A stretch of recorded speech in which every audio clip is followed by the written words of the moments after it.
Hello dear students, this is our next lecture of unit 3rd periodic classification of elements. Last lecture में हमने electronegativity के definition को समझ लिया था और किस तरीके से हम कहेंगे कि कोई एलिमेंट जो है इलेक्ट्रोनेगेटिव है, मतलब इलेक्ट्रोनेगेटिविटी का जो मीनिंग होता है वो हमने डिस्कस कर लिया था। क्लियर है। और हमने देखा था कि जो इलेक्ट्रोनेगेटिविटी है उसको हम पॉलिंग स्केल पे मेज़र करते हैं। सबसे ज़्यादा इलेक्ट्रोनेगेटिव एलिमेंट फ्लोरीन है, उससे कम ऑक्सीजन, उससे कम हाइड्रोजन, बाकी सब एलिमेंट इस तरीके से चलते रहेंगे। तो एक पॉइंट हम डिस्कस करेंगे यहाँ पर, ध्यान से समझ लेंगे। ओके, मैंने आपको एक एग्जांपल दिया था HCl का, हाइड्रोजन क्लोराइड का, जिसमें मैंने कहा था हाइड्रोजन के पास जो है एक इलेक्ट्रॉन होता है और क्लोरीन के पास 7 इलेक्ट्रॉन है वैलेंस शेल में, और अपना एक एक इलेक्ट्रॉन शेयर करके वो HCl बना लेते हैं। क्या बना लेते हैं? HCl बना लेते हैं। और ये जो बॉन्ड है बीच में एक कोवेलेंट बॉन्ड है जिसके अंदर एक इलेक्ट्रॉन हाइड्रोजन का, एक इलेक्ट्रॉन क्लोरीन का है। ठीक है। तो अब मैंने कहा था कि जो ये इलेक्ट्रॉन जो है, यहाँ पे देखो मैं लिख देता हूँ, यहाँ पे एक जो है इलेक्ट्रॉन किसका है? हाइड्रोजन का है, और एक इलेक्ट्रॉन किसका है?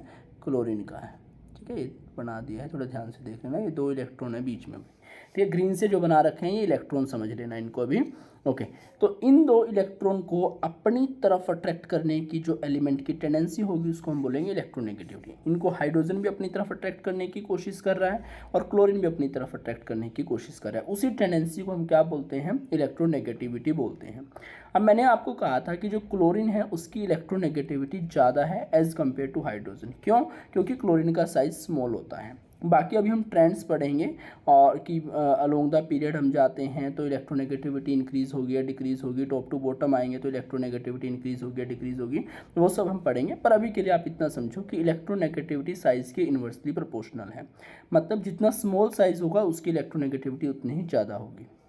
अब हाइड्रोजन ग्रुप नंबर फर्स्ट में होता है, क्लोरीन ग्रुप नंबर 17 में आता है। तो लेफ्ट टू राइट जब हम जाते हैं साइज डिक्रीज करता है, तो स्मॉल साइज इन दोनों में से किसका है? क्लोरीन का है, और हाइड्रोजन का as compare to chlorine size ज़्यादा है। क्लियर हो गया?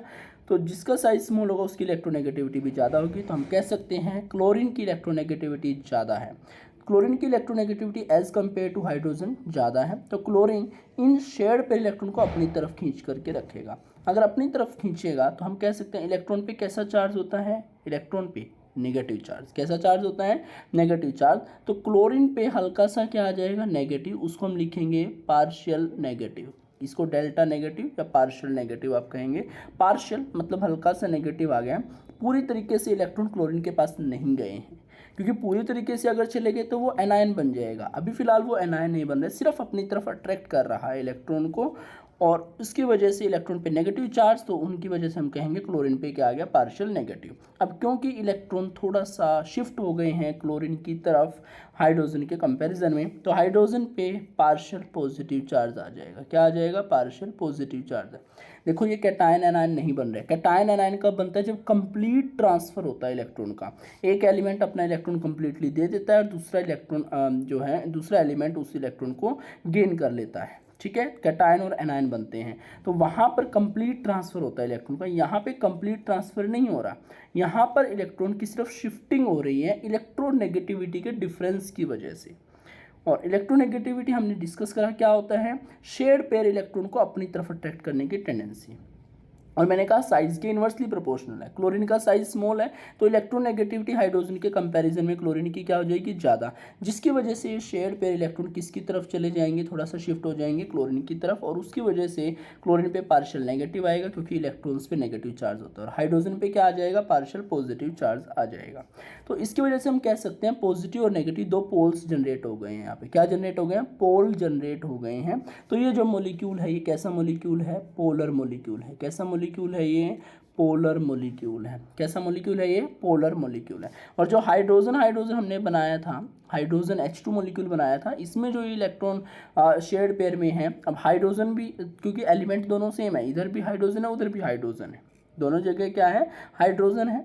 तो इन दो इलेक्ट्रॉन को अपनी तरफ अट्रैक्ट करने की जो टेंडेंसी दोनों की सेम है, मतलब दोनों की इलेक्ट्रोनेगेटिविटी क्या है, सेम है। तो ना इस पे पॉजिटिव आने वाला, ना उस पे नेगेटिव आने वाला, तो यहाँ पे कोई पोल्स जनरेट नहीं होंगे। पोल जनरेट नहीं होंगे तो हम इसको क्या कहेंगे, नॉन पोलर। क्या कहेंगे, नॉन पोलर मॉलिक्यूल कहेंगे। क्या कहेंगे, नॉन पोलर कहेंगे। मतलब क्या है, इलेक्ट्रोनेगेटिविटी की वजह से पोलैरिटी जनरेट हो रही है। क्या जनरेट हो रही है, पोलैरिटी जनरेट हो रही है।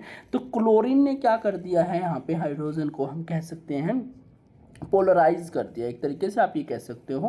पोलराइज करने का मतलब क्या होता है कि उसके एक एलिमेंट दूसरे एलिमेंट के इलेक्ट्रॉन क्लाउड को क्या कर देता है, थोड़ा सा डिस्टोर्ट कर देता है। क्या कर देता है, डिस्टोर्ट कर देता है। इलेक्ट्रॉन क्लाउड जो दूसरे की तरफ थोड़ा सा मूव कर जाता है, तो इसको हम बोलते हैं पोलराइज करना। क्या बोलते हैं, पोलराइज करना। आई होप ये चीज़ें आपको क्लियर होंगी। पोलर नॉन पोलर आपको समझ आ गया होगा क्या होता है।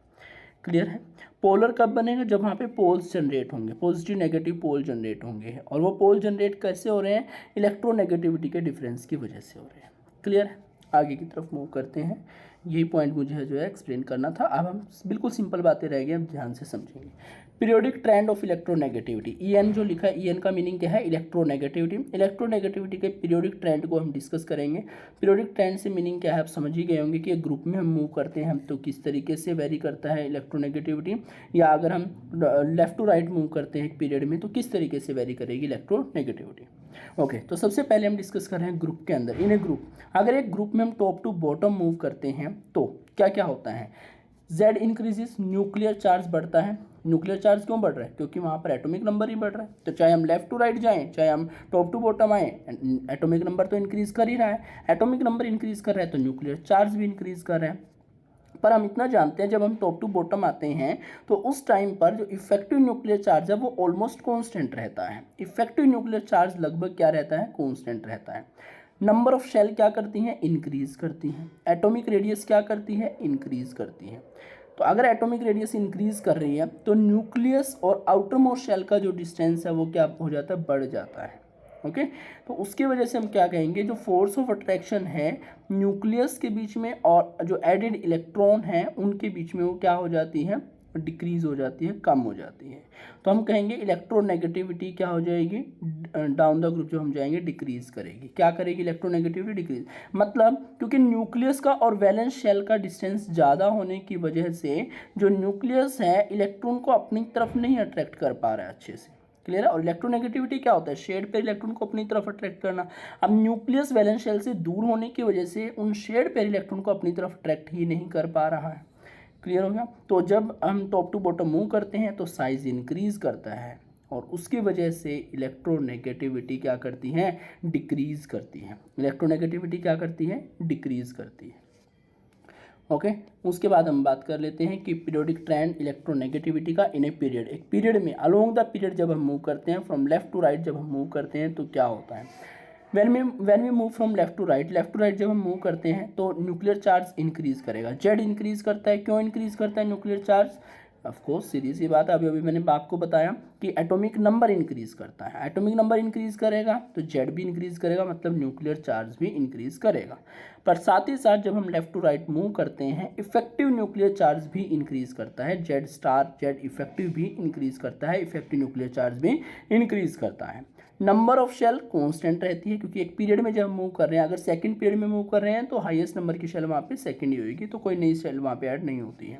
तो नंबर ऑफ शेल कांस्टेंट रहती है। एटॉमिक रेडियस क्या करती है, डिक्रीज करती है। अगर एटॉमिक रेडियस डिक्रीज कर रही है इसका मतलब क्या है, न्यूक्लियस का और आउटर मोस्ट शेल का जो डिस्टेंस है वो क्या है, कम है। तो इसका मतलब क्या हुआ, जो न्यूक्लियस है वैलेंस शेल के नज़दीक है तो वो क्या कर सकता है, शेयर्ड पेयर इलेक्ट्रॉन को अपनी तरफ ज़्यादा टेंडेंसी से अट्रैक्ट कर सकता है। Hence we can conclude that electronegativity increases along a period. एक पीरियड में इलेक्ट्रोनेगेटिविटी क्या करती है, इंक्रीज करती है, बढ़ती है। तो टॉप टू बॉटम जब हम मूव करते हैं तो इलेक्ट्रोनेगेटिविटी डिक्रीज करती है क्योंकि साइज इंक्रीज कर रहा है, और लेफ्ट टू राइट जब हम मूव करेंगे तो इलेक्ट्रोनेगेटिविटी इंक्रीज करेगी क्योंकि साइज क्या कर रहा है, डिक्रीज कर रहा है। आई होप आपको ये क्लियर होगा। This is all about the electronegativity. और कुछ अगर हम एप्लीकेशन की बात करें तो पोलैरिटी में बहुत ज़्यादा एप्लीकेशन है, पोलर मॉलिक्यूल्स के केस में, नॉन पोलर के केस में। तो वो जो पोलर और नॉन पोलर मॉलिक्यूल है वो किसकी एप्लीकेशन है, इलेक्ट्रोनेगेटिविटी की एप्लीकेशन है। पोलैरिटी कब आएगी, कब कोई मॉलिक्यूल पोलर होगा, जब इलेक्ट्रोनेगेटिविटी का डिफरेंस होगा अच्छा खासा, ठीक है जी। तो ये बातें आपने नोट करनी है। अब आगे जाने से पहले जो केमिकल प्रॉपर्टी इनको डिस्कस करने से पहले, क्योंकि फिजिकल प्रॉपर्टी हमारी कंप्लीट हो गई है, केमिकल प्रॉपर्टीज़ की तरफ मूव कर रहे हैं, तो केमिकल प्रॉपर्टी मूव करने से पहले मैं सिर्फ कुछ बातें जो है उनको रिवाइज करना चाहूँगा, आप ध्यान से समझते चलेंगे। हमने आयनाइजेशन एनर्जी के बारे में पढ़ा, और आयनाइजेशन एनर्जी पढ़ने से पहले सबसे पहले हमने पढ़ा इफेक्टिव न्यूक्लियर चार्ज के बारे में। फिर हमने पढ़ा एटॉमिक साइज या एटॉमिक रेडियस के बारे में, आयनिक साइज आयनिक रेडियस के बारे में, आइसो इलेक्ट्रॉनिक स्पीसीज के बारे में। फिर हमने पढ़ा आयनाइजेशन एनर्जी के बारे में, ठीक है। और फिर हमने देखा कि लेफ़्ट टू राइट जब हम मूव करते हैं, लेफ़्ट टू राइट जब हम मूव करते हैं तो आयनाइजेशन एनर्जी इंक्रीज करती है, क्योंकि साइज डिक्रीज करता है। साइज के इन्वर्सली प्रोपोर्शनल थी आयनाइजेशन एनर्जी, इस पॉइंट को हम नोट करेंगे, ठीक है जी। आयनाइजेशन एनर्जी जो है वो साइज के क्या थी, inversely proportional. Left to right जा रहे हैं तो साइज क्या कर रहा है, डिक्रीज कर रहा है, तो आयनाइजेशन एनर्जी इंक्रीज करेगी। अब सीधी सी बात यह है कि साइज़ आपको देखना है कि क्यों इंक्रीज कर रहा है लेफ़्ट टू राइट में, या डिक्रीज कर रहा है, क्यों कर रहा है, कैसे वेरिएशन उसमें आ रही है, वो आपने देखना है। क्लियर, वो सारा कुछ हम डिस्कस कर चुके हैं। तो मतलब साइज़ आपको पता होना चाहिए कैसे इंक्रीज डिक्रीज कर रहा है। आयनाइजेशन एनर्जी के बाद हमने डिस्कस करा था किसको, हालांकि और भी बहुत सारे फैक्टर हैं आयनाइजेशन एनर्जी के लिए, इलेक्ट्रॉनिक कन्फिग्रेशन है, पेनिट्रेशन इफेक्ट है, शील्डिंग इफेक्ट है, ठीक है, इफेक्टिव न्यूक्लियर चार्ज है, बहुत सारे फैक्टर वहाँ पर हैं। फिलहाल हम साइज़ के साथ थोड़ा सा वेरिएशन देख रहे हैं। ओके, आयनाइजेशन एनर्जी साइज के इन्वर्सली प्रोपोर्शनल है। इसके बाद हमने क्या पढ़ा, आयनाइजेशन एनर्जी के बाद पढ़ा था इलेक्ट्रॉन गेन एनर्जी। क्या पढ़ा था, इलेक्ट्रॉन गेन एनर्जी या इलेक्ट्रॉन गेन एंथैल्पी पढ़ा था। और उसमें हमने देखा था जैसे जैसे साइज जो है डिक्रीज करता है, इलेक्ट्रॉन गेन एनर्जी और ज़्यादा नेगेटिव होती है। इलेक्ट्रॉन गेन एनर्जी ज़्यादा हो जाती है तो हम इसको कह सकते हैं कि इलेक्ट्रॉन गेन एनर्जी जो है या एंथैल्पी है वो डायरेक्टली प्रोपोर्शनल है साइज़ के। जितना ज़्यादा साइज होगा electron gain energy, just a second, size जितना ज़्यादा स्मॉल होगा इलेक्ट्रॉन गेन एनर्जी उतनी ज़्यादा नेगेटिव होगी। तो हम इसको भी जो है क्या लिखेंगे, सॉरी दोबारा लिखेंगे फटाफट से, आयनाइजेशन एनर्जी है इन्वर्सली प्रोपोर्शनल है साइज़ के। और फिर हमने लिखा इलेक्ट्रॉन गेन एनर्जी, ये भी इन्वर्सली प्रोपोर्शनल हो जाएगी साइज़ के, मतलब जितना ज़्यादा साइज़ होगा इलेक्ट्रॉन गेन एनर्जी उतनी ही कम नेगेटिव होगी, और जितना कम साइज़ होगा इलेक्ट्रॉन गेन एनर्जी उतनी ही ज़्यादा नेगेटिव होगी। फिर हमने पढ़ा इलेक्ट्रोनेगेटिविटी EN के बारे में। इलेक्ट्रोनेगेटिविटी में क्या कहा था कि जितना स्मॉल साइज़ होगा उसकी इलेक्ट्रोनेगेटिविटी उतनी ही ज़्यादा होगी। तो हम देख पा रहे हैं आयनाइजेशन एनर्जी हो, इलेक्ट्रॉन गेन एनर्जी हो, इलेक्ट्रॉन नेगेटिविटी हो, वो सभी साइज़ के क्या है, इन्वर्सली प्रोपोर्शनल हैं। किसके इन्वर्सली प्रोपोर्शनल है, साइज़ के। तो आपको सीधा से क्या पता होना चाहिए कि जब हम लेफ़्ट टू राइट मूव करते हैं तो साइज़ डिक्रीज करता है, और जब हम टॉप टू बॉटम मूव करते हैं तो साइज़ इंक्रीज करता है। और उसके इन्वर्स प्रोपोर्शनल रिलेशन किसका है, आयनाइजेशन एनर्जी का, इलेक्ट्रॉन गेन एनर्जी का, इलेक्ट्रोनेगेटिविटी का। तो साइज़ की सारी इन्फॉर्मेशन रखो आप कि जब हम लेफ़्ट टू राइट मूव करते हैं तो न्यूक्लियर चार्ज इंक्रीज करता है, इफेक्टिव न्यूक्लियर चार्ज भी इंक्रीज करता है, ठीक बात होगी। तो न्यूक्लियस और जो शेल है आउटर मोस्ट शेल उसका डिस्टेंस डिक्रीज करता है, जिसकी वजह से हम कहेंगे साइज डिक्रीज कर रहा है, ठीक है। नंबर ऑफ शेल कांस्टेंट रहती है वहाँ पर। और जब हम टॉप टू बॉटम मूव करते हैं तो न्यूक्लियर चार्ज इंक्रीज करेगा, पर इफेक्टिव न्यूक्लियर चार्ज जो है लगभग अप्रोक्सीमेट कांस्टेंट ही रहता है। नंबर ऑफ शेल इंक्रीज करती है, नंबर ऑफ शेल इंक्रीज करने की वजह से न्यूक्लियस और आउटर मोस्ट शेल जो है उनका डिस्टेंस इंक्रीज कर जाता है। फोर्स ऑफ अट्रैक्शन न्यूक्लियस का आउटर मोस्ट जो शेल के इलेक्ट्रॉन है उन पर कम हो जाता है, ठीक है। तो स्क्रीनिंग कांस्टेंट हम कह सकते हैं इंक्रीज करता है, स्क्रीनिंग इफेक्ट बढ़ता है वहाँ पर। तो ये चीज़ें आपने नोट करनी है जिसकी वजह से साइज इंक्रीज कर जाता है। आई होप अब ये चीज़ आपको क्लियर होंगी। अब हम मूव करते हैं केमिकल प्रॉपर्टीज़ में। किस में मूव करेंगे, केमिकल प्रॉपर्टीज़ में।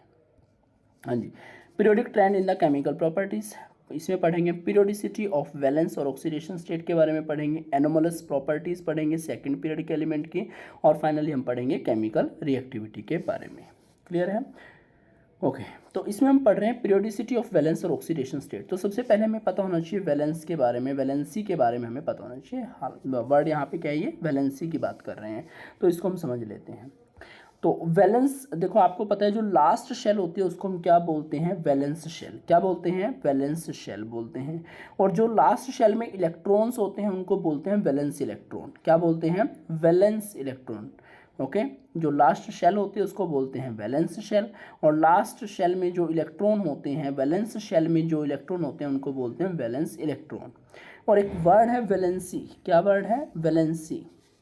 वैलेंसी, वैलेंसी क्या होता है बेटा? कंबाइनिंग कैपेसिटी होता है। वैलेंसी क्या होता है? क्या है valency? Combining capacity, combining capacity, combining capacity of an atom of an element. The combining capacity of an atom of an element is known as its valency. उसको हम उसकी क्या बोलते हैं? वैलेंसी बोलते हैं कि वो कंबाइन करना चाहते हैं कि नहीं चाहते हैं, कितने इलेक्ट्रॉन लॉस या गेन करके या शेयर करके वो कंबाइन हो सकते हैं। और क्योंकि कोई भी एलिमेंट या एटम जो है इंडिपेंडेंटली एग्जिस्ट नहीं करता है, या तो वो मॉलिक्यूल बनाएगा, कंपाउंड बनाएगा, मतलब कंबाइंड स्टेट में जनरली एग्जिस्ट करते हैं वो। क्लियर है? तो वैलेंसी क्या है? कंबाइनिंग कैपेसिटी होती है किसी भी एटम की, किसी भी एलिमेंट की। ओके, किसी भी एलिमेंट के, किसी भी एटम की कंबाइनिंग कैपेसिटी को हम क्या बोलते हैं? वैलेंसी बोलते हैं। तो अगर किसी एलिमेंट के पास वैलेंस इलेक्ट्रॉन 1, 2, 3 या 4 हैं तो वैलेंसी भी कितनी होगी? 1, 2, 3 या 4 ही होगी। दोबारा बताता हूँ, अगर किसी एलिमेंट के पास वैलेंस इलेक्ट्रॉन 1, 2, 3, 4 हैं तो वैलेंसी भी 1, 2, 3, 4 ही होगी। पर अगर वैलेंस इलेक्ट्रॉन 4 से ज़्यादा है, लेट अस से 5, 6, 7, 8, तो वैलेंसी उनकी वेरी करेगी। ठीक है, तो वैलेंसी जनरली हम 8 माइनस करके निकाल देते हैं। कैसे निकालते हैं? 8 माइनस वैलेंस इलेक्ट्रॉन करके निकालते हैं। अभी हम चेक करेंगे फटाफट से। हाँ जी, देखो स्लाइड की तरफ, यहाँ पे लिखा हुआ the valency of representative elements is usually though not necessarily equal to the number of electrons in the outermost shell or orbital and or equal to the 8 minus the number of outermost electron. तो वही बात आ गई कि valency combining capacity है, तो valency directly equal भी हो सकती है वैलेंसी इलेक्ट्रॉन के, या फिर 8 माइनस करके भी निकाली जा सकती है। तो यहाँ पे कुछ हाइड्राइड और ऑक्साइड्स की जनरल इलेक्ट्रॉनिक वैलेंसी यहाँ पे लिखी हुई है। देखो जैसे ग्रुप फर्स्ट की बात करें, ऊपर ग्रुप्स लिखे हुए हैं, फर्स्ट, सेकेंड, मैं आपको यहाँ पे बता देता हूँ। ये ग्रुप लिखे हुए, देखो ये ग्रुप्स हैं, ये first group, second group, 13 group, 14, 15, 16 और 17। नंबर ऑफ वैलेंस इलेक्ट्रॉन लिखे हैं। फर्स्ट ग्रुप में वैलेंस इलेक्ट्रॉन 1 होते हैं, बिल्कुल ठीक है। सेकंड ग्रुप में 2 होते हैं, 13 ग्रुप में 3, 14 ग्रुप में गलत लिखा हुआ है, इसको क्रॉस करके यहाँ पे लिखेंगे आप 4। 14 ग्रुप में वैलेंस इलेक्ट्रॉन 4 होते हैं, 15 ग्रुप में 5, 16 ग्रुप में 6, 17 ग्रुप में 7।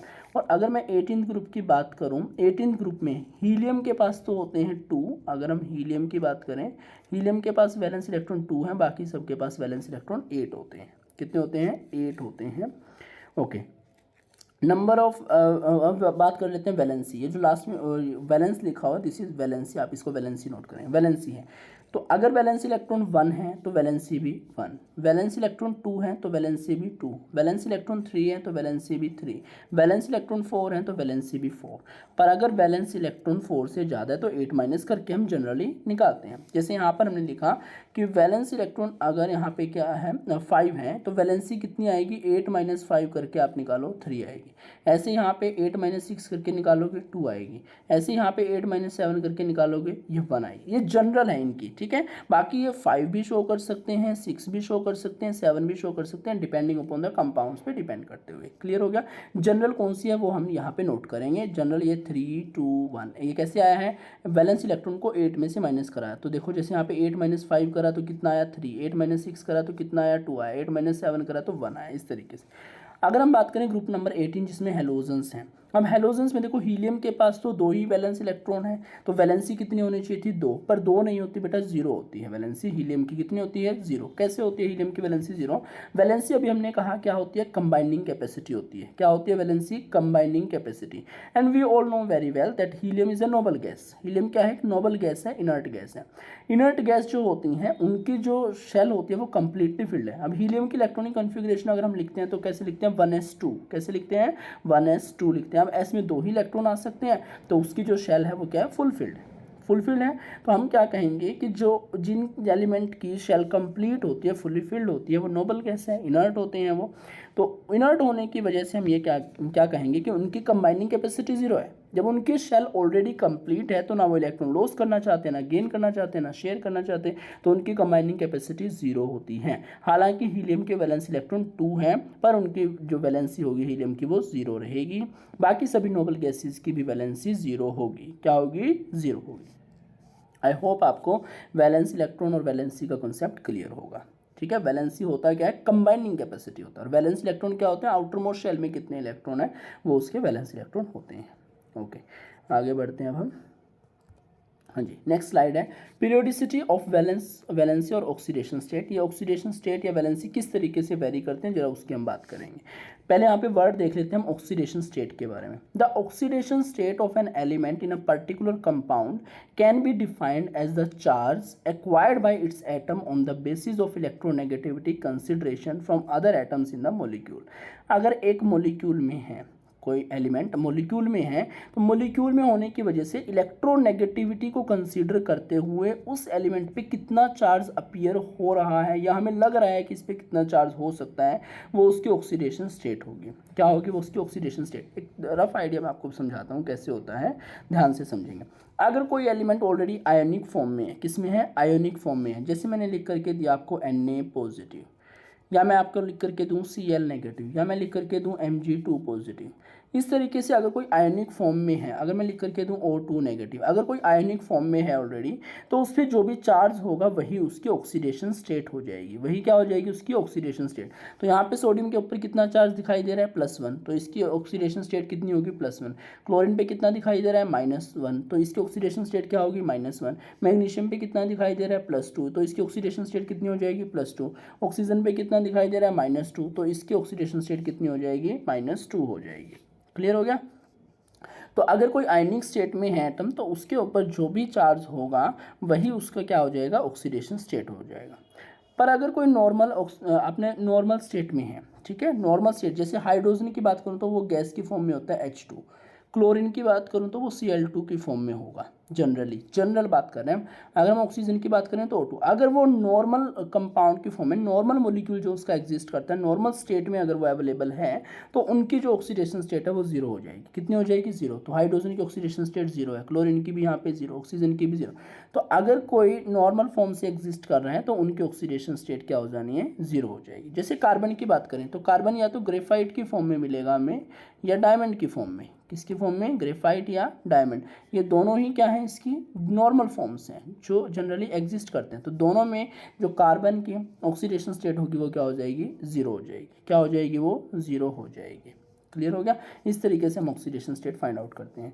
फिर हम बात कर लेते हैं कि अगर कम, देखो अभी हमने क्या बात करा, नॉर्मल स्टेट में किस तरीके से हम फाइंड आउट करते हैं, और अगर उस पर ऑलरेडी चार्ज है तो हम कैसे फाइंड आउट करते हैं ऑक्सीडेशन स्टेट। अगर वो कंबाइंड फॉर्म में है, किस में है, कंबाइंड फॉर्म में, जैसे अभी हमने हाइड्रोजन क्लोराइड बनाया था HCl, तो क्लोरीन की इलेक्ट्रोनेगेटिविटी ज़्यादा है तो इस पर पार्शियल नेगेटिव आ जाता है और हाइड्रोजन पे पार्शियल पॉजिटिव। तो यहाँ पे क्लोरीन पे हमें कैसा चार्ज दिख रहा है, -1, पार्शियल एक ही नेगेटिव आया ना, तो हमें दिखाई दे रहा है -1, तो इसकी ऑक्सीडेशन स्टेट हम -1 कहेंगे, और हाइड्रोजन की हम क्या कहेंगे, यहाँ पे +1 कहेंगे। क्या कहेंगे, +1 कहेंगे। क्लियर हो गया।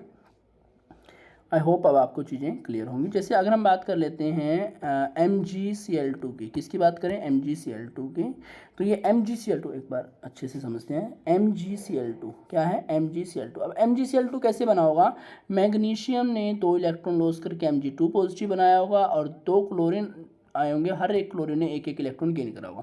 तो मैग्नीशियम पे 2 पॉजिटिव है तो मैग्नीशियम की ऑक्सीडेशन स्टेट +2 है, क्लोरीन पे -1 है तो इसकी ऑक्सीडेशन स्टेट -1 है। तो ये हमें अपीयर हो रहा है, क्या हो रहा है, ये अपीयर हो रहा है। या आप इसको ऐसे भी समझ सकते हैं, जैसे 9th क्लास में आप लोगों ने क्रिस क्रॉस मेथड सीखा था कंपाउंड बनाने का। क्या सीखा था, क्रिस क्रॉस मेथड। क्या सीखा था, क्रिस क्रॉस मेथड सीखा था। और क्रिस क्रॉस मेथड में आपको पता होता है कि यहाँ पे हम एलिमेंट लिखते हैं सिंबल के साथ, और यहाँ लिखते हैं क्या, उनकी वैलेंसी। मैग्नीशियम जो है सेकंड ग्रुप में लाई करता है तो इसकी वैलेंसी कितनी है, 2 है। क्लोरीन की जो 1 होती है, तो ये इसके पैर में, ये इसके पैर में। तो यहाँ पे जो क्लोरीन है वो किसके पैर में से आया, मैग्नीशियम के पैर में से। तो मैग्नीशियम की वैलेंसी 2 हो जाएगा, +2, और क्लोरीन के पैर में क्या है, क्लोरीन जो है इसके पास क्या आया है, मैग्नीशियम के पैर में जो होगा तो इसके पास क्या है, 1 है, तो -1 इसकी ऑक्सीडेशन स्टेट हो जाएगी। इस तरीके से भी आप इसको कर सकते हैं। ओके, तो this is all about the oxidation state. Oxidation state क्या होती है, नॉर्मल स्टेट में अगर कोई एलिमेंट एग्जिस्ट कर रहा है तो उसकी ऑक्सीडेशन स्टेट 0 होगी। अगर वो आयनिक स्पीसीज की फॉर्म में है तो जो उस पर चार्ज है वही उसकी ऑक्सीडेशन स्टेट होगी। अगर कंबाइंड स्टेट में है तो जो हमें चार्ज उसके ऊपर अपीयर हो रहा है, जो हमें लग रहा है कि इस पर ये चार्ज होगा, तो वही उसकी ऑक्सीडेशन स्टेट हो जाएगी। आई होप अब आपको ये क्लियर हो गया होगा। आगे की चीज़ें आप पढ़ लेते हैं हम जरा। Sorry. Each group has a common positive or negative oxidation state. प्रत्येक ग्रुप की अपनी कॉमन ऑक्सीडेशन स्टेट होती है and it show gradual change in the oxidation state in a period, और पीरियड में जो है चेंज है ग्रुप की अपनी होगी। जैसे हमने पीछे देखो इस स्लाइड में देखा ग्रुप 1 की वैलेंसी या ऑक्सीडेशन स्टेट कितनी है 1 है, ऐसे 2 की कितनी है 2 है। तो एक पीरियड में जब हम मूव कर रहे हैं तो वेरी करेगी और ग्रुप में क्या रहेगी वो अप्रोक्सीमेटली सेम रहेगी। क्लियर हो गया। तो ये चीज़ें आपकी वैलेंसी या ऑक्सीडेशन स्टेट के बारे में। अब यहाँ पे कुछ पॉइंट्स हैं जिनको हमने डिस्कस करना है। देखो सबसे पहले जो ऊपर लिखा हुआ है, एक्चुअली ये जो टॉपिक है इम्पॉर्टेंट है, ध्यान से समझेंगे। जस्ट अ सेकेंड भाई, ये जो ऊपर लिखा हुआ है the first member of a particular group of element, देखो ये किस टॉपिक की हम बात कर रहे हैं कि जो सेकंड पीरियड के एलिमेंट होते हैं उनका एनोमैलस बिहेवियर है। कैसा बिहेवियर है? एनोमैलस। एनोमैलस का मतलब क्या होता है? जो ट्रेंड से हट करके हो। जो देखो उस ग्रुप के जो मेंबर हैं वो सारे के सारे सेम बिहेव करेंगे, पर जो उसका सेकंड पीरियड का एलिमेंट है वो थोड़ा सा अलग बिहेव दिखा रहा है, उसी को बोलते हैं हम एनोमैलस बिहेवियर। तो वो क्यों ऐसा दिखा रहे हैं, एनोमैलस बिहेवियर क्यों शो कर रहा है, उसके बारे में हम यहाँ पे डिस्कस करेंगे। तो मैं स्टार्टिंग से पढ़ रहा हूँ, इसको ध्यान से समझेंगे।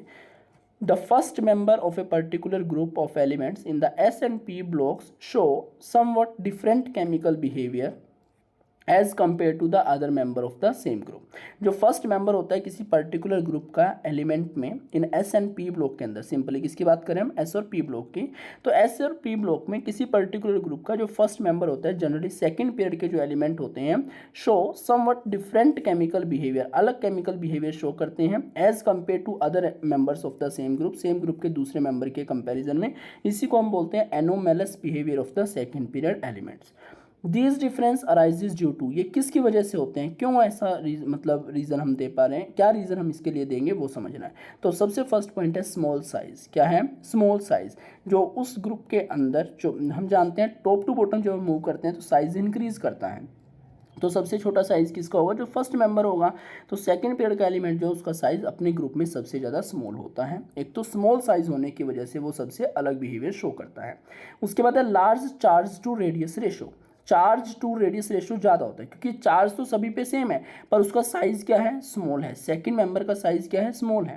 देखो वैलेंसी या ऑक्सीडेशन स्टेट तो पूरे ग्रुप की सेम रहेगी, पर जो रेडियस है वो क्या है? उसकी वेरी करे डाउन द ग्रुप जाते जाते वो इंक्रीज़ कर रहे हैं। तो सबसे स्मॉल रेडियस जिसकी होगी उसका चार्ज टू रेडियस रेशियो ज़्यादा हो जाएगा। क्या हो जाएगा? चार्ज टू रेडियस रेशियो ज़्यादा हो जाएगा। तो चार्ज टू रेडियस रेशियो ज़्यादा है उसकी वजह से। स्मॉल साइज़ है तो इलेक्ट्रोनेगेटिविटी भी ज़्यादा है, ज़्यादा इलेक्ट्रोनेगेटिविटी की वजह से, हाई इलेक्ट्रोनेगेटिविटी की वजह से अलग बिहेवियर शो कर रहा है। साथ ही साथ ये स्मॉल साइज़ है और इसके पास 2 ही शेल है, थर्ड शेल नहीं है। अब एक फर्स्ट शेल होती है तो उसके पास एस क्या होगा? एस सब शेल होती है। सेकंड जो शेल होती है उसके पास 2 सब शेल होती है, एक एस और एक पी। और थर्ड शेल जो होती है उस पर 3 सब शेल होती हैं, एस पी और डी होती है। तो हम कह सकते हैं जो सेकंड पीरियड वाले एलिमेंट हैं उनके पास डी सब शेल नहीं होती। क्या नहीं होती? उनके पास डी ऑर्बिटल नहीं होता, डी सब शेल नहीं होती। तो absence of d orbital among the elements of the second period. Second period के एलिमेंट के पास डी ऑर्बिटल जो है अब्सेंस होता है, जिसकी वजह से वो अपना जो एक्सपेंड नहीं कर सकते हैं। तो ये रीज़न रहेंगे एनोमलस बिहेवियर के सेकंड पीरियड के एलिमेंट्स के। क्या क्या बताया रीज़न? स्मॉल साइज होता है, हाई या large charge to radius ratio होता है, हाई इलेक्ट्रोनेगेटिविटी होती है, absence of d orbital among the elements of the second period. Absence होते हैं डी ऑर्बिटल की। ये रीज़न रहेंगे किसके? एनोमलस बिहेवियर के सेकंड पीरियड के एलिमेंट्स के। क्लियर। नेक्स्ट टॉपिक है बेटा केमिकल रिएक्टिविटी। अब लास्ट टॉपिक हमारा आ रहा है इसमें केमिकल रिएक्टिविटी की। केमिकल रिएक्टिविटी पे हम क्या पॉइंट्स हम डिस्कस कर सकते हैं।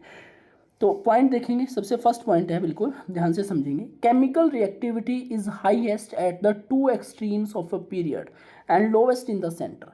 जो हमारी पीरियोडिक टेबल होती हैं उसमें अगर हम किसी भी पीरियड की बात करें तो लेफ्ट साइड में और राइट साइड में जो केमिकल रिएक्टिविटी है वो सबसे ज़्यादा रहेगी। नोबल गैसेस को छोड़ करके ग्रुप नंबर फर्स्ट और 17 की बात करें तो हम, तो यहाँ पे क्या होता है? रिएक्टिविटी, केमिकल रिएक्टिविटी क्या रहती है? ज़्यादा रहती है। ग्रुप नंबर 7, क्योंकि 18 तो इनर्ट है उसको छोड़ दो। ग्रुप नंबर 17 और फर्स्ट की अगर हम बात करें उनकी केमिकल रिएक्टिविटी हाईएस्ट होगी, जबकि जो मिडल में या सेंटर में एलिमेंट्स होंगे उनकी जो एक्टिविटी है वो कम रहेगी एज कंपैरिजन टू द जो left and right. Okay, left और राइट में जो एलिमेंट्स हैं उनके कंपैरिजन में सेंटर वालों की रिएक्टिविटी कम रहेगी केमिकल रिएक्टिविटी, और लेफ्ट और राइट में जो है एक्सट्रीम पोजिशंस पे, कॉर्नर्स पे जो एलिमेंट है उनकी जो केमिकल रिएक्टिविटी ज़्यादा रहेगी। The reactivity at the left extreme of A period, एक पीरियड के या पीरियडिक टेबल में लेफ्ट में सबसे ज़्यादा रिएक्टिविटी क्यों होगी, क्योंकि उनकी लो आयनाइजेशन एंथैल्पी है, और राइट साइड में क्यों होगी, क्योंकि उनकी इलेक्ट्रोनेगेटिविटी ज़्यादा है, उनकी इलेक्ट्रॉन गेन एंथैल्पी नेगेटिव ज़्यादा है, high negative electron gain enthalpy है राइट साइड में, हाई इलेक्ट्रोनेगेटिविटी है, उसकी वजह से ऐसा होगा। क्लियर हो रहा है? कोई डाउट अगर आता है तो पूछ। ओके, तो नेक्स्ट पॉइंट देखो, the reducing character of the elements decreases while oxidising character increases across the period from left to right.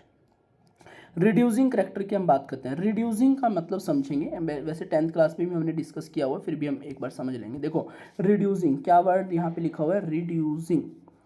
Reducing का मतलब क्या होता है, जो दूसरे को रिड्यूस करेगा और खुद क्या होगा, ऑक्सीडाइज। ठीक है, रिड्यूस अदर, रिड्यूसेस अदर, दूसरे को रिड्यूस करेगा, एंड ऑक्सीडाइज इटसेल्फ, और खुद क्या होगा, ऑक्सीडाइज होगा, खुद क्या होगा, ऑक्सीडाइज। ये 10th में भी पढ़ा हुआ आपने। तो रिड्यूसिंग का मतलब क्या है, जो खुद ऑक्सीडाइज होगा दूसरे को रिड्यूस करेगा, और खुद ऑक्सीडाइज होने का मतलब क्या होता है, इलेक्ट्रॉन लॉस करना। खुद ऑक्सीडाइज होने का मतलब इलेक्ट्रॉन लॉस करना, और इलेक्ट्रॉन आसानी से कौन लॉस करेगा, जिसकी आयनाइजेशन एनर्जी कम होगी, लो आयनाइजेशन एनर्जी होगी, वो आसानी से इलेक्ट्रॉन लॉस करेगा। अगर आसानी से इलेक्ट्रॉन लॉस करेगा तो वो खुद आसानी से ऑक्सीडाइज होगा, खुद अगर आसानी से ऑक्सीडाइज होगा तो वो दूसरे को आसानी से रिड्यूस करेगा, तो उसका कैरेक्टर कैसा होगा, रिड्यूसिंग कैरेक्टर। अब हम जानते हैं लो आयनाइजेशन एनर्जी किस साइड होती है, लेफ्ट साइड में होती है, जो एस ब्लॉक के एलिमेंट है वहाँ पे होती है। तो लो आयनाइजेशन एनर्जी लेफ्ट साइड में होने की वजह से जो रिड्यूसिंग कैरेक्टर है वो लेफ्ट साइड में ज़्यादा होगा, और राइट साइड में कैसा हो जाएगा, वो डिक्रीज हो जाएगा। और ऑक्सीडाइजिंग कैरेक्टर लेफ्ट साइड में क्या होगा, कम होगा, और राइट साइड में क्या होगा, ज़्यादा होगा। बस इसी पॉइंट को हमने डिस्कस करना। देखो लिखा हुआ है सेकेंड पॉइंट केमिकल रिएक्टिविटी में, the reducing character of the element decreases, reducing character decrease करता है, वाइल ऑक्सीडाइजिंग करेक्टर इंक्रीज करता है across the period from left to right. जब हम लेफ्ट से राइट में जाते हैं तो रिड्यूसिंग करेक्टर डिक्रीज करेगा ऑफ कोर्स, क्योंकि आयनाइजेशन एनर्जी लेफ्ट में लो है और राइट में क्या है, ज़्यादा हो जाएगी। तो रिड्यूसिंग करेक्टर डिक्रीज करेगा लेफ्ट टू राइट जाते जाते, और ऑक्सीडाइजिंग करेक्टर इंक्रीज करेगा लेफ्ट टू राइट जाते जाते। क्लियर। नेक्स्ट पॉइंट है यहाँ पे, the basic character of oxides decreases while the acidic character increases across the period from left to right.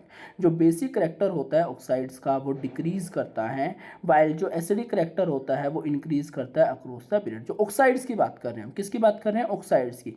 10th class में आपने मेटल्स एंड नॉन मेटल्स वाली unit पढ़ी थी, chapter number 3 metals and non metals. उसमें आपने एक point discuss किया, the oxides of metals are basic in nature. Metals के ऑक्साइड कैसे होते हैं, बेसिक नेचर के होते हैं, और नॉन मेटल के ऑक्साइड्स कैसे होते हैं, एसिडिक नेचर के होते हैं। कैसे होते हैं, एसिडिक नेचर के। अब जो लेफ्ट साइड में है एस ब्लॉक में है वो मेटल्स हैं, और पी ब्लॉक में जनरली क्या है, नॉन मेटल्स हैं। अब एस ब्लॉक में मेटल्स हैं तो मेटल्स के ऑक्साइड बेसिक नेचर के होंगे, और पी ब्लॉक में जनरली नॉन मेटल्स हैं तो नॉन मेटल के ऑक्साइड एसिडिक होंगे। तो हम कह सकते हैं एलिमेंट के ऑक्साइड्स का नेचर जो है, बेसिक नेचर लेफ्ट से राइट जाते जाते डिक्रीज करेगा, और एसिडिक करेक्टर जो है नेचर जो है ऑक्साइड्स का वो इंक्रीज करेगा लेफ्ट टू राइट मूव करते करते। ठीक है, तो थर्ड पॉइंट यही लिखा हुआ है, the basic character of oxides decreases, basic character decrease करता है, while the acidic character increases across the period from left to right। Left to right जाते जाते बेसिक करेक्टर जो है वो क्या करेगा, डिक्रीज करेगा, और एसिडिक करेक्टर इंक्रीज करेगा। क्लियर हो गया। ऐसा अभी मैंने आपको बताया क्यों हो रहा है, क्योंकि लेफ्ट साइड में मेटल्स हैं और राइट साइड में जनरली नॉन मेटल्स हैं। मेटल के ऑक्साइड बेसिक होते हैं, ये 10th क्लास में हम पढ़ करके आए, और जो नॉन मेटल के ऑक्साइड हैं वो कैसे होते हैं, एसिडिक होते हैं। ठीक है, तो लेफ्ट टू राइट जाते जाते बेसिक करेक्टर जो है ऑक्साइड्स का वो डिक्रीज करेगा, और ऑक्साइड्स का एसिडिक करेक्टर जो है वो इंक्रीज करेगा। And the next fourth point in the chemical reactivity is the oxides of element in the middle of the periodic table. देखो लेफ्ट साइड में हमने कह दिया, जो लेफ्ट साइड में एलिमेंट है उनके ऑक्साइड्स बेसिक नेचर के होंगे, राइट साइड में जो है उन एलिमेंट्स के ऑक्साइड एसिडिक नेचर के होंगे। तो मिडल में जो जनरली एलिमेंट्स मिलेंगे उनके ऑक्साइड्स कैसे होंगे, एम्फोटेरिक नेचर के होंगे, या न्यूट्रल भी कह सकते हैं। ठीक है जी, तो एम्फोटेरिक मतलब जो एसिड के साथ भी रिएक्ट कर सकते हैं, बेस के साथ भी रिएक्ट कर सकते हैं, वो एम्फोटेरिक। न्यूट्रल जो एसिड के साथ रिएक्ट करेंगे ना बेस के साथ, वो न्यूट्रल होंगे। क्लियर है।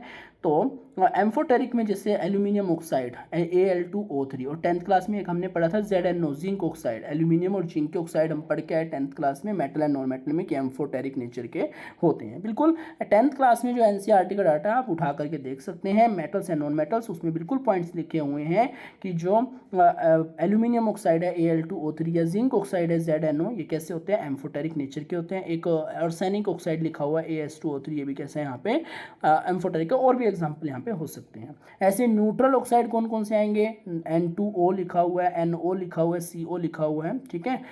नाइट्रस ऑक्साइड, नाइट्रिक ऑक्साइड और कार्बन मोनोऑक्साइड, ये जो है न्यूट्रल ऑक्साइड के एग्जाम्पल्स हैं।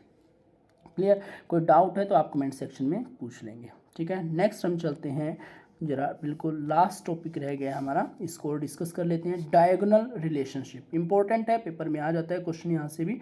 डायगोनल रिलेशनशिप का क्या मीनिंग होता है।